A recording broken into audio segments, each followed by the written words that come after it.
Hi everybody, it's Maureen of Maureen 97 Designs, and I'm coming at you with part 2 of my October Sew Sampler 2020 project.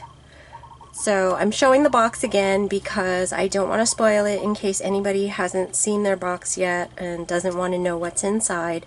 So if that is you, please stop this video and come back and watch it later when you know what the contents of the box are, because I don't want to ruin it for you.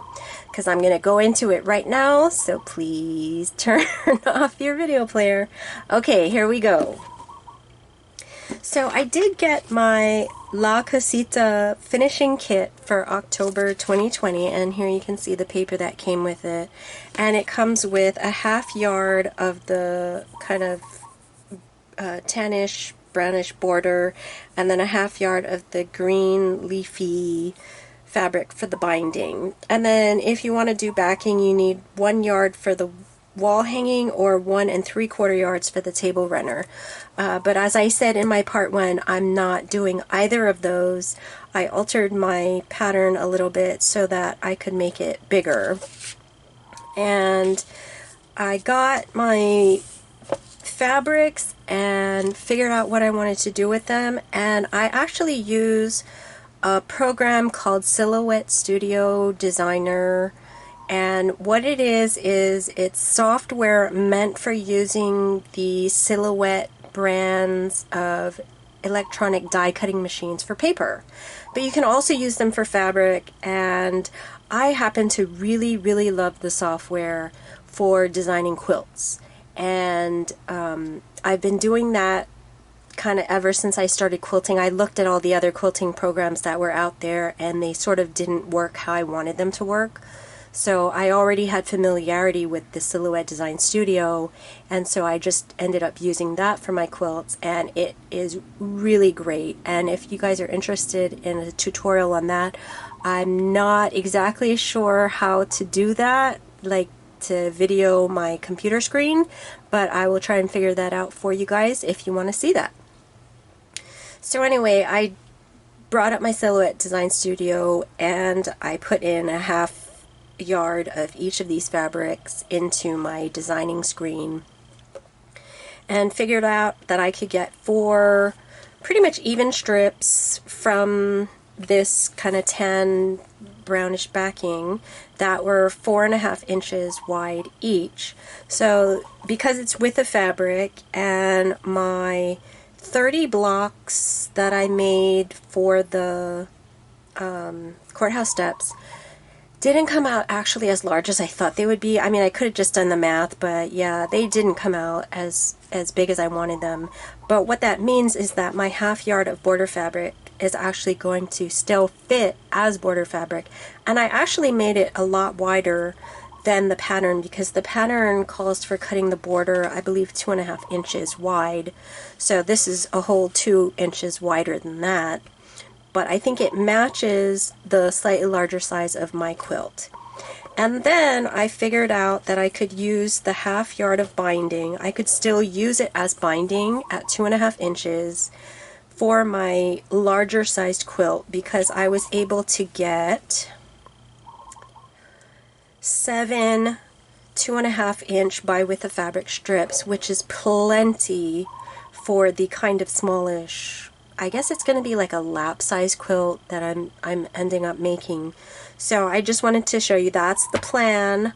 I've already started sewing all my blocks together, and I will have it done soon, and I will video the finished product. But first I wanted to go through something with you. When I was going through the log cabin steps with the log cabin trim tool, one thing I said was that it's very important to get your middle block exactly the right size. And the size that I'm using is 2 by 2. And you may be able to tell, I actually cut my fabrics in the wrong direction. They had shrunk a little when I starched them. And when I ended up cutting this orange fabric, I actually didn't end up getting a 2 by 4 inch piece out of the top of that one section, and so I wasn't able to get 2 pieces of 2 by 2 inch fabric for my centers. So they were about 2 inches on one direction, but then only about 1 and maybe a 5/8 or something like that, 7/8 or something, just a little bit smaller on the other side. So I just wanted to show you how I deal with that. So normally, let me zoom in. Normally when you're cutting this, you would line up, this is round 1, you would line up this black square, like I showed you before, with the square. But since I don't have an actual whole square in there, I'm going to just line it up around I'm going to center my middle block in that area. Of course, this way it fits, but this side you can see there's the white extra on the edges. So I'm just going to center it right now and cut it because I don't want it to be crooked. So I'm just going to cut those two, and then I'm going to turn it around and I'm going to do the same thing again. Put that black square around my center and center it as best as I can. I'm just eyeballing it. And then I'm cutting. Okay.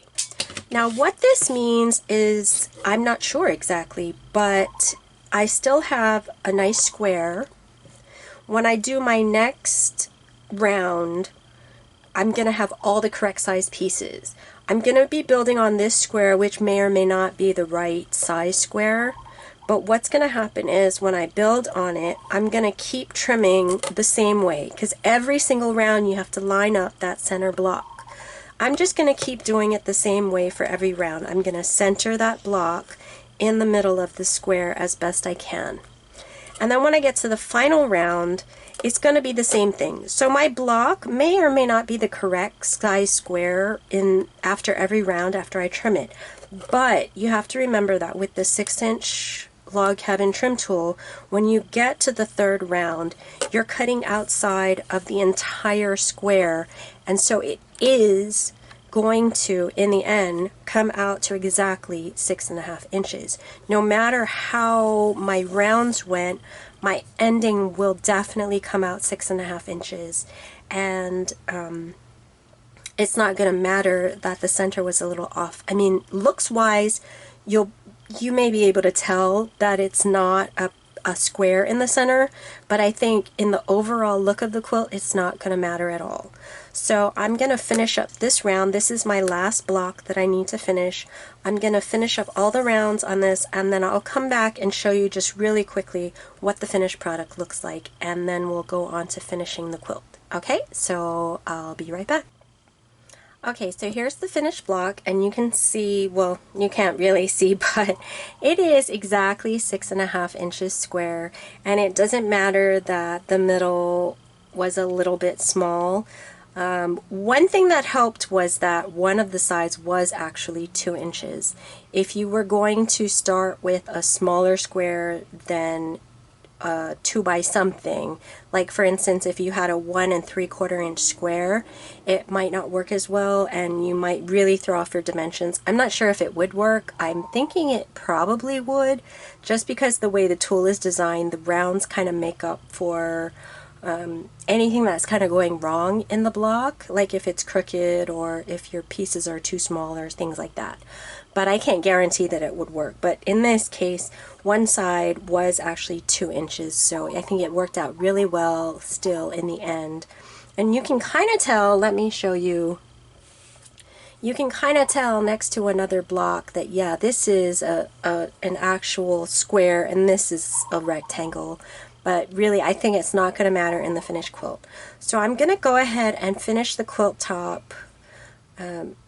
Probably not the whole quilt itself, because I don't know if I have enough fabric for the backing, but I will definitely show you the finished top. So I'll be right back.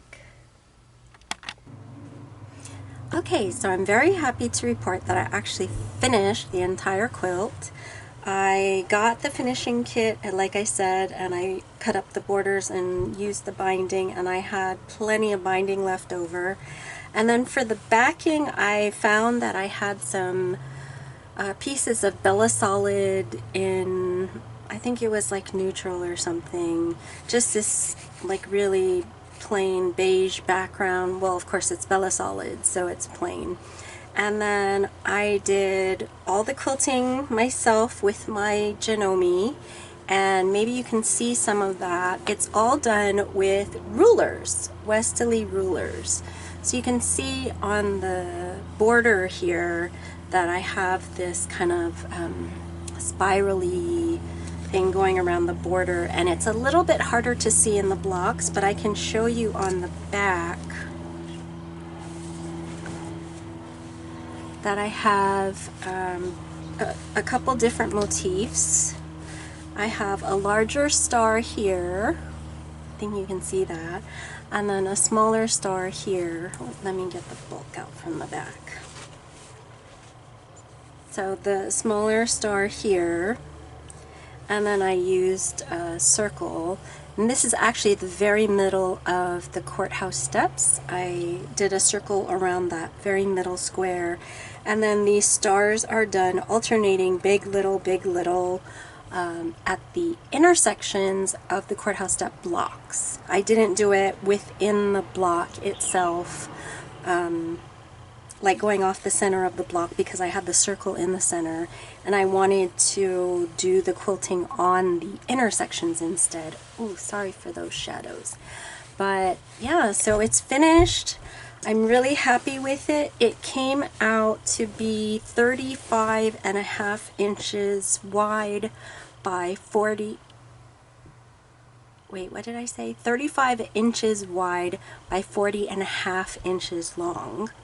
And yeah, I think it came out really great. And of course it's all bumpy because I already washed it. And the reason why I washed it right away without showing you is because I had used Crayola washable markers for guidelines to do my ruler quilting, and I wanted to wash those out before I show them to you. And in case you haven't heard of them, these Crayola Ultra Clean washable markers are absolutely fabulous for marking on your quilts. I used the blue, I'm not sure where my pen is right now, but I used a dark blue one, and I drew all over the quilt, and I mean in the white spots, in all over the borders, everything, and it completely washed out. And I actually forgot to check it before I threw it in the dryer, and when I got it out of the dryer I was kind of afraid I had just set in some marks forever. But I looked all over the quilt and there is no trace of that blue marker left. I'm not sure if the same would hold true for something like a red. I'm totally willing to try it, but really these things are fabulous. They give a really nice clear impression, because they're really dark. I mean, they're markers, and you could really see the guidelines I drew. The only thing you can't do is on really dark fabric. I would still use like a white chalk pencil or something like that. But for anything that's light to medium and almost to medium dark, because there's a black one in here that you could use on a darker fabric. So yeah, really great product. And I guess that's it for me. I am anxiously waiting for my November Sew Sampler box so I can start on my next project. But until the next video, I'll see you later.